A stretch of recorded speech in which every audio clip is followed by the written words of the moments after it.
We had a real oral tradition in our house. I knew the word griot when I was a little boy. A griot was a person in Africa who was charged with keeping the stories of the village.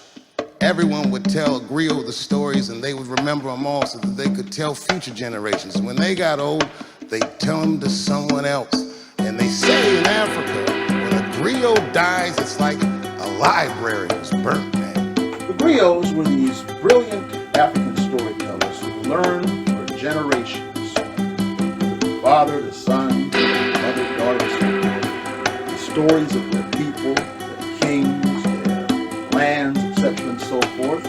In order to instruct others, they would have these huge sessions where they would sit around and pass these stories down and instruct people and so forth. And the griot is the man who sits down there, who knows the history, who knows every single story that is important, relevant for that kingdom.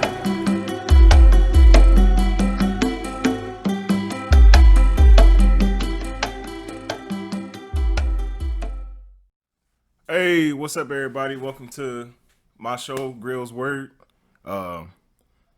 Thank you for coming again. This is episode 8, part 1. Today, my main focus will be on customer service. But before I get into that, I would like to just touch on something again that my homeboy Clark Clark kind of brought up earlier. It's the fact that Obama got lied on about his birth certificate, and we knew that that was a lie.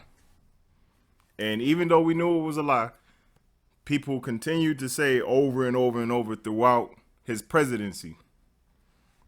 So here we are again in another election, and the courts have ruled out a lot of the negativity and the lies that are being spread to Biden right now. And you guys are spreading conspiracy theories. Please stop doing that.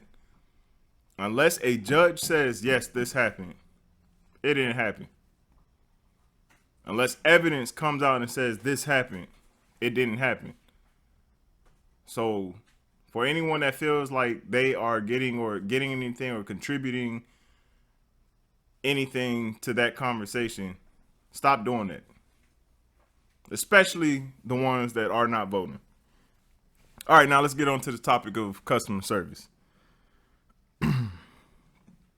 So earlier I kind of wrote something down, and it says, "Woe is he who lives in the service of others in a place where gratitude is never furnished, forgotten in a sea of peers and hidden in the shadows of common stairs."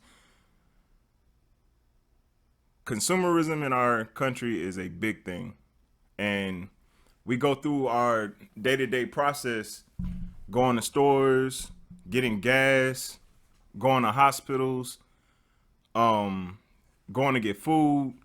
We're always consuming as human beings. And one thing that this virus has shown us is the disrespect that we have when it comes to the people on the front line.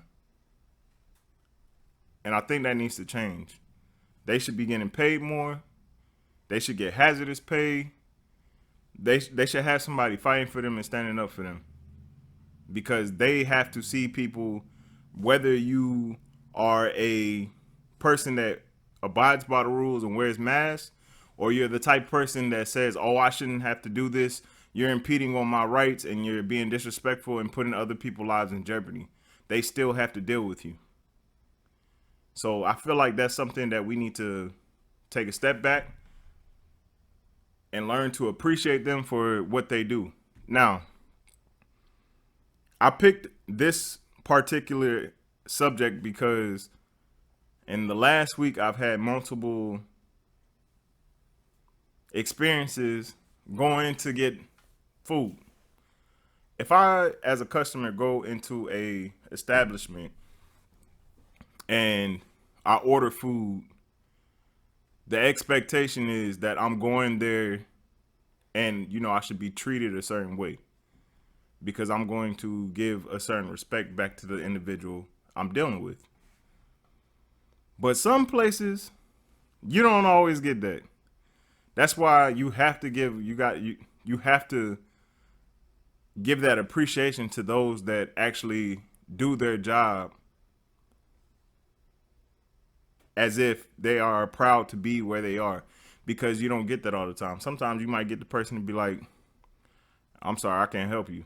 Or, you know what I mean? Like, it's the rudeness, the audacity. Like, I woke up this morning, I came to this job, and I really don't want to be here. You chose that job.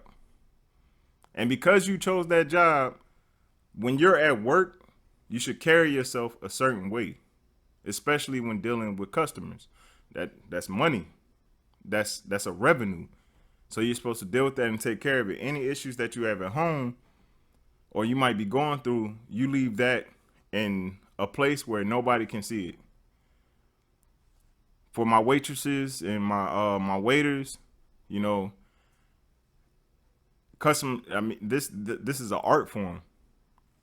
When I first had my first job, I understood that. When I went to get the job, I made sure I was in Sunday's best.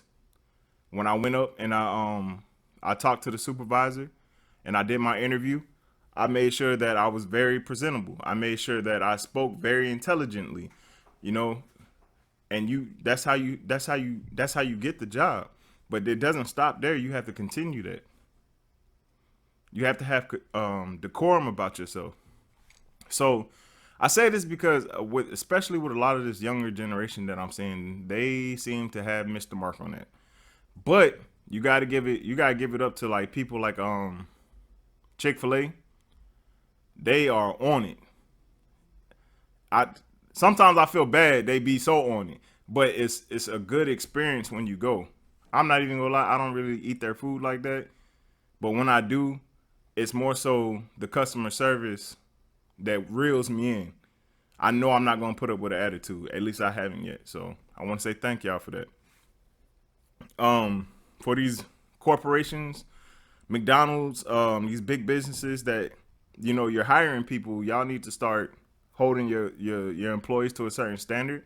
But in the same sense, y'all CEOs sitting on these beaches while people are not making enough to feed their families, I'm gonna need y'all to step in and do something about that. You have to take care of the people that work for you, or they're just not gonna care. So wake the fuck up, please. It's your boy Griot. Y'all have a good day. Peace.